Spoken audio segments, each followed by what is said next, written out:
From our perspective, looks at the lives and behaviors of millennials, Generation Z, and the changes that are happening in our 21st century and the innovators that are making it happen. We will explore trends, technology, music, fashion, social media, business, science, the arts, faith, and lifestyle. So come join us on Comcast, Verizon, and online.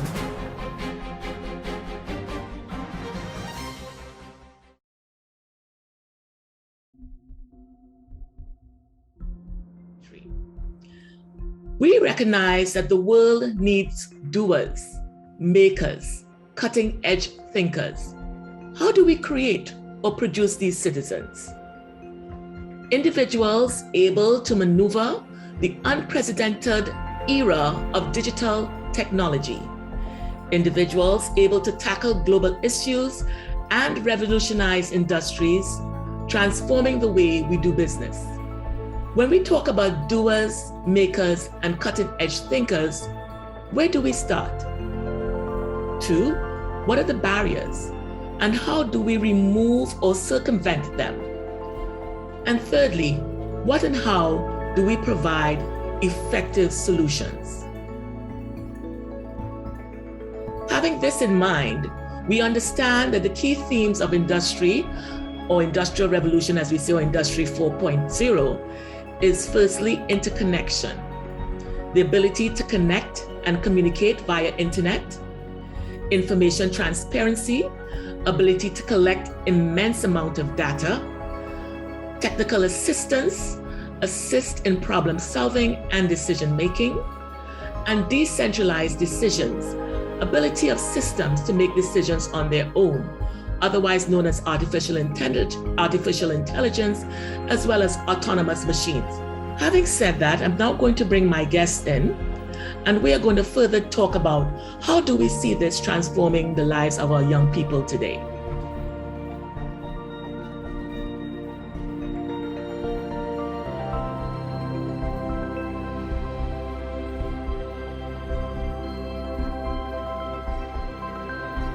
And Ms. Ifeula, as we will call you throughout this session, Ife, yes. What is your intake as, being a principal of a school in Trinidad and Tobago? Yes, it has been implemented. With the onset of COVID-19, we were literally thrown into it basically as well. The previous physical classroom before COVID-19, there was, bits of technology a part of the curriculum, but not to say in a grand way. So you will still get the projectors and bringing in the other resources. But with the onset of COVID-19, we literally had to fit into these 21st century learners role and how they operate, right? And it was, it would have started off with a challenge, right? Because, connectivity is used in some areas, right? In terms of persons trained how to actually create that physical classroom setting in such a short space of time so that we don't have that widened learning gap. We would have basically had to adapt then, right? So I think we are still at the transformation stage now, where we would have gone into that COVID-19 restriction and having to ensure that our children are still being educated. So we would have brought those classrooms home via a lot of platforms, whether it was the Google platform, Edmodo. There were various platforms that the teachers and principals that would have used to reach our children, right? As alongside the Ministry of Education, who would have assisted in, trying to get the devices. But it has been fun. And we for the ones who was not into the technology game, some saw it as a big challenge. Oh my gosh, all this wealth of knowledge, I have to go, how to mute these children, how to, Right. So I've heard the experiences of the other teachers as well as myself. It was fun for me. Sometimes as a leader, you have to foresee, right? And in foreseeing, you have to be able to instill knowledge and keep your institution together.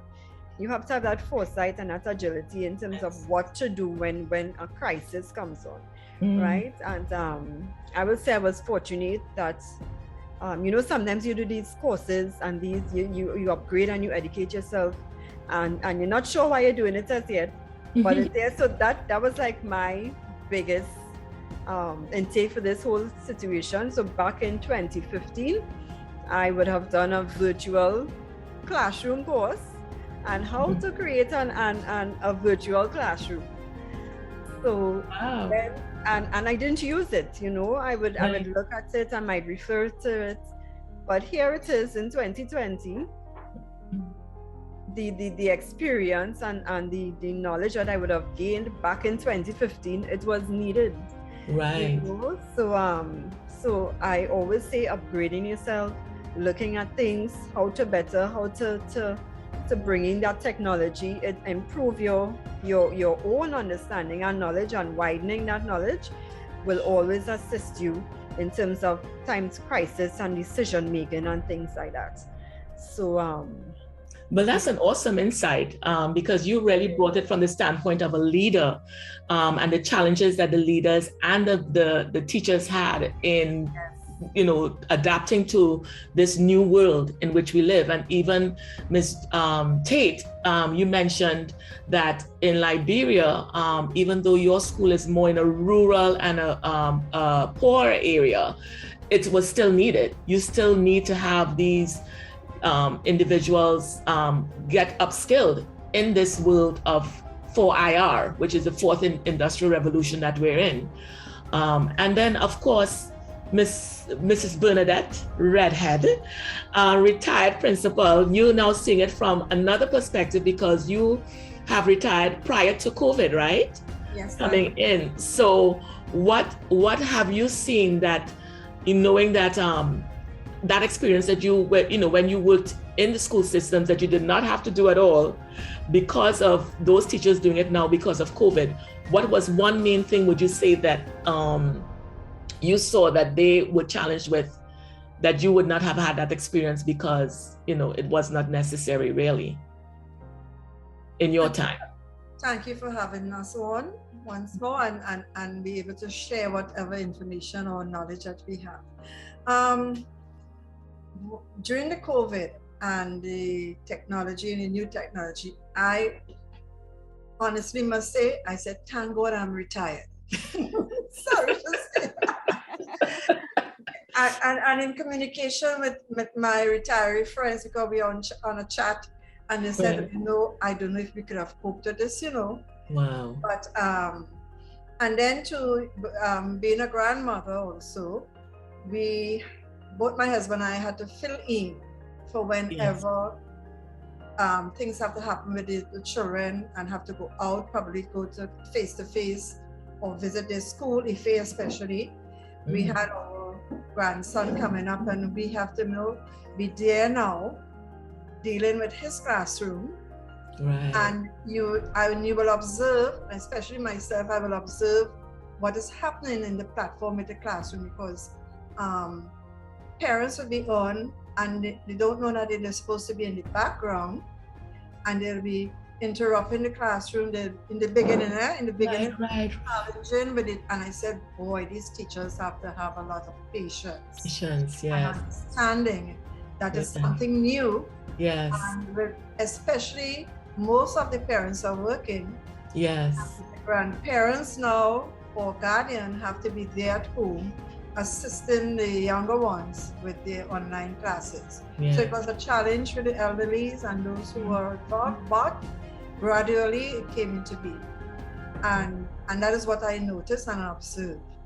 But of course too, I enjoyed it. But thank God I'm not back out in that environment. Where the teachers had a lot of challenges, especially those where their students were in remote areas. Yes. Because in one school, there's not all the students are coming from the same area. So I saw the challenges that they had. and the patience that they had to go through in getting the job done. And that's a good insight too, because you are seeing it from your perspective, which is the grandparents, the ones who are staying home and have to be, being there with the students. Some of them probably don't even know how to operate the computer. Yeah. So the frustration of that. And also too, some of the home settings may not be really compatible, because it may be a one room, and the noise and the connection may not be, and some of them may not even have the connection. They may have to use their cell phones. And I use this point right now to mention the young man who went past for a top school using his parents' cell phone. That was on the papers, and I commend him because that tells you the tenacity of this young man, his intelligence. Could imagine if he had the full, computer and training, and he didn't go to any classes for what we call it now, not common entrance. Back in the day, it's called SEA, which is done for American viewers. It's 11 plus, so that students in elementary can go on to secondary school. It's a standard exam that is done. And this young man, whose insert I'm putting in right now, as we speak, he good up to him, So I really like that you brought that perspective in as well, as to the grandparents, those who are at home, those who were challenged because some of them may not have had computers, internet connection, may not even be savvy enough, literacy, to understand, to even help with the homework, where before they would have gotten the help in school, after school, you know what I'm saying, the teachers and tutoring. So the parents had to take up that, or the caregivers. And some of the caregivers may not even have secondary school passes or elementary school education. So those are definitely challenges I think that everyone around the world faced.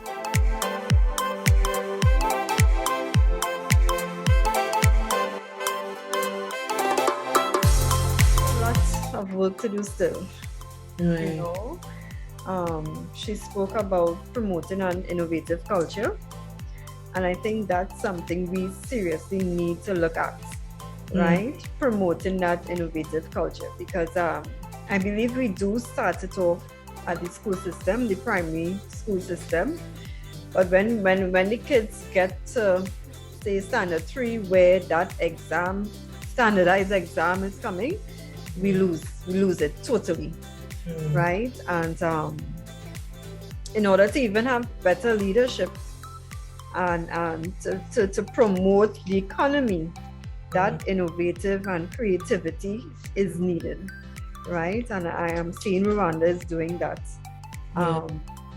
In terms of partnering with other stakeholders and the private sector, that's something we need to look into as well, right? Because we have it, we have the companies, but how are they assisting?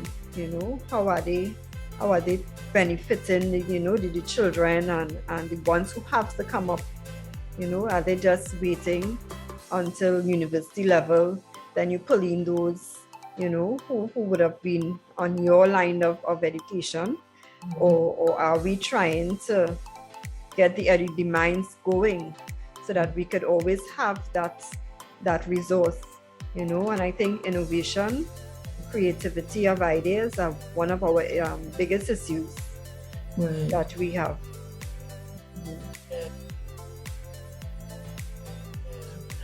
I'm thinking too, it's unfortunate in one sense, because the system drives to success, to passing the exam. Yeah. Right? And that's in every country. And I saw in the papers, and I'm going to put this insert in here, where for American viewers, and where the Royal Caribbean, said Royal Caribbean actually came to Trinidad and said they'll offer Trinidadians and Tobagonians 2,000 jobs working for Royal Caribbean. And so they sent in representatives, I think it was like 21 individuals to interview. and they had them at one of our biggest facilities, Napa, which is Performing Arts Center, both in North and I believe South also. As well. Mm-hmm. The influx of people that were there was overwhelming. I think it was probably close to like 5,000, or and they did not have things in place, right? But what that told me is not so much that it tells me, one, that the government of Trinidad Tobago is looking out for its citizens in the sense that they're trying, again, private sector companies bringing that in because they know that COVID-19 affected a lot of people in that service sector. That's hospitality and service, right? So a lot of them lost their jobs. And so the fact that they were able to work with Royal Caribbean to get 2,000 jobs, that in itself is, we have to give plus up to our government for that, right? But it also tells me that there is such a hunger and a desire for people to want to not just work, but they want to work, as one young lady stated, and I had the quote. She said, I want that experience where I could meet people from different countries and, be able, that experience, to have that, and a different experience than working in a local hotel or, industry, etc. So it says something about not only our educational system, but it also says that just exactly what you're saying, Ms. Redhead, is that, we need to have things in place in our school systems whereby, and this is something that I'm also bringing up in discussion as one of the questions, do we cater for those kids or those young people that may not get the passes, the high school passes, either because learning disabilities, dyslexia? Do we even look for those things? Do we look for kids that may have bipolar? Do we look for kids that may have attention deficit, and addressing those young people? And they're the ones that may fall through the cracks, The ad said you did not even have to have an O-level pass. He said, so it should have been expected that a lot of people were going to come. And it tells me that there are a lot of people, yes, we have a 98% literacy rate, but we have a lot of our citizens who may not have all the credentials to get into those jobs and those, so, every country has its Liberia has this issue, Rwanda has its issue, as we see, Japan has its issues, Trinidad Tobago has its issues, USA has its issues. And these are good things that we need to discuss as to how we can implement it. And one of the things I'm thinking too is having parallel opportunities. This child may be gifted in this area. Let's have him do a trade, start him in a trade. So by 14, 15, even if he doesn't get his high school passes, he's trained. He's trained in a field because we started it parallel. And it will also, what you mentioned before, Effie, in that it's going to give them that self-confidence because they're doing something they like. They're getting trained at the same time. And so those courses that they're doing alongside the curriculum, quote unquote curriculum, that they have to accomplish for the elementary school, they are doing the training and development in their skill set, in their ability. I think that's something that we probably may need to look at putting in place, because you mentioned it, Julie, in reference to Liberia. Some of them are going to go into carpentry, some of them are going to go on to IT, etc. But not everybody is going to be in that space, and we have to look for those kids, because those are the ones that are falling through the cracks, and those are the ones who will find themselves end up in, unfortunately, gangs. We know that, right? They drop out of school, they're getting bullied, they're feeling like they're not learning anything, so if we have those things in parallel, those, anybody's thoughts on that? Yeah, I'm going back, because so many years ago, we had a Minister of Education at one point in time who said that no child is left behind. Right. And a lovely program. In fact, I was involved in it at my level.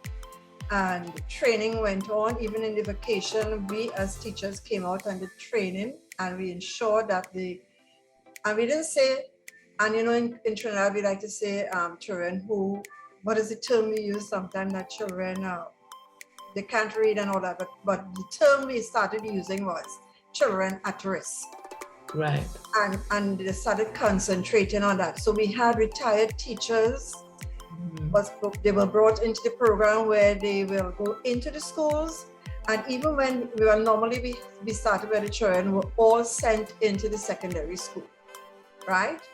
And we had retired teachers going into the Form 1s and doing reading programs with them.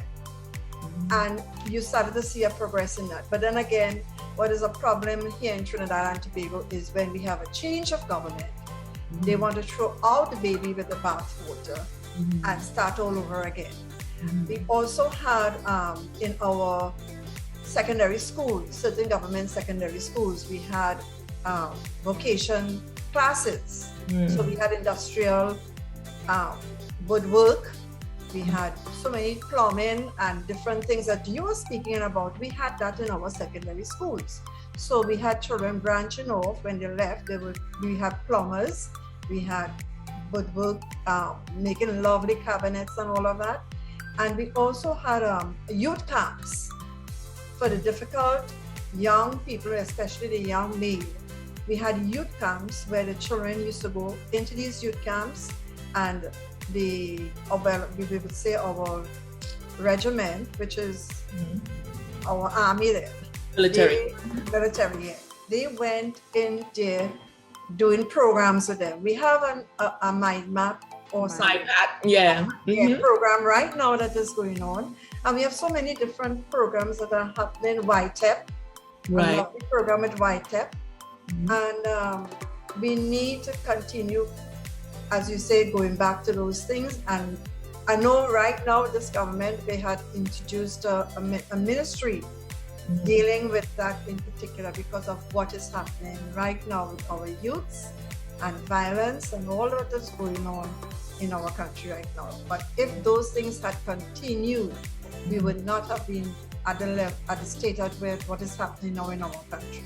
I strongly believe that. Yes. And I wanted to add, as you mentioned, that another positive contribution I have to say that the government of Trinidad Tobago presently we're in the year 2022 implemented was the agriculture part. I was very impressed, and a lot of countries realized that the food industry, we were importing too much food. And with COVID-19, we needed to start doing local again. But agriculture is not considered like, I don't want to be no farmer. People figure that is not an impressive career. So what the government has done is that they offered 2 acres of land and a house for individuals who will go into agriculture, and the government will train them in that space as an excellent incentive.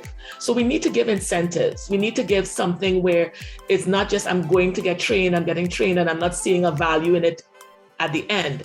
I want to be able to say, okay, after this training, am I going to get a job? Am I getting something out of it?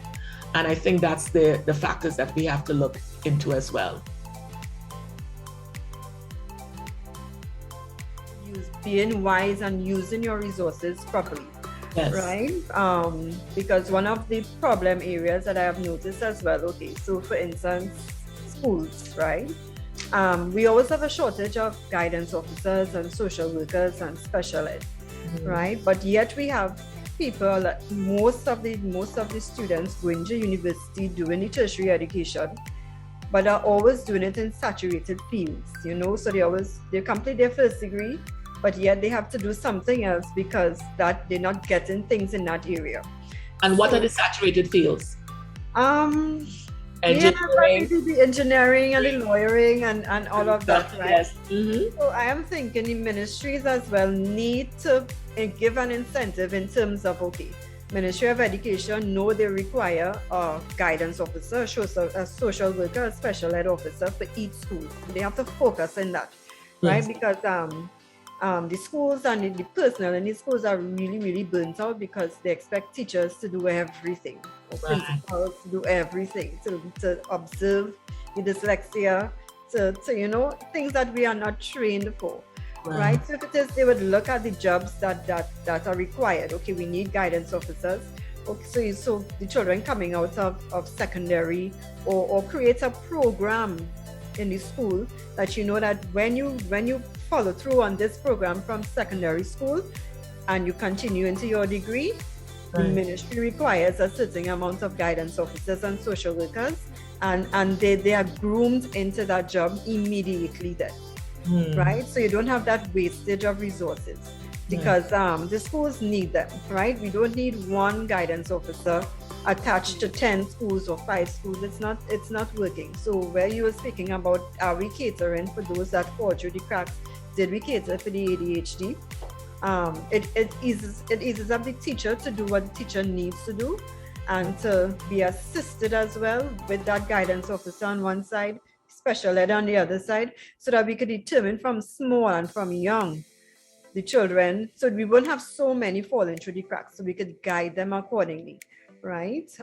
So that's one of the areas we could do in terms of wise use of resources, like that incentive for the agriculture as well. Over the years and my years of experience, I always spoke about primary school teachers are trained, and we are well trained, as you know that. And so we go through the principles of education and psychology of education, and we deal with all the different things that happen with our children and what to observe. So we are trained in the primary school. But when it comes to the secondary school teachers, they go to university, they do a subject area, and they come back out. So they do not minor or do another course where they'll have to do psychology.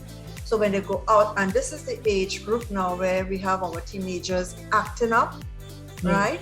Questioning, but they're not like, we have primary school children doing all of that, but this is the stage and the age where the children are questioning you in everything, especially now with the social media and everything.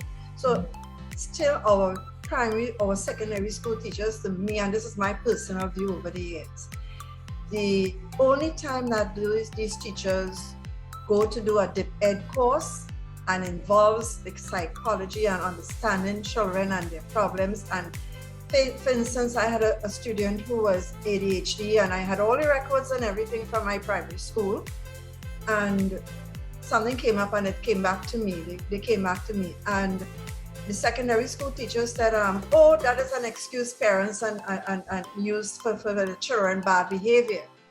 And I told the person that if you were trained, when besides just teaching geography or social studies or biology or whatever, if you were trained, when you come into a secondary school, you should have been able to identify children who have challenges and behavioral challenges, especially because a lot of these secondary school teachers, I personally think, want students to just sit down and be brilliant enough. Yes. And those who are challenges and who are challenged, they don't want them in the classroom. Right. So the misbehaving and dealing with it, they will handle it differently. And this is where the problems over the years I have seen in our secondary schools. The ministry has to look at what are the other things that the teacher has to come into the secondary school knowing, especially when it's dealing with the whole psychology and dealing and handling difficult children. And a lot of the teachers, they will tell you they don't have time to deal with that. Right.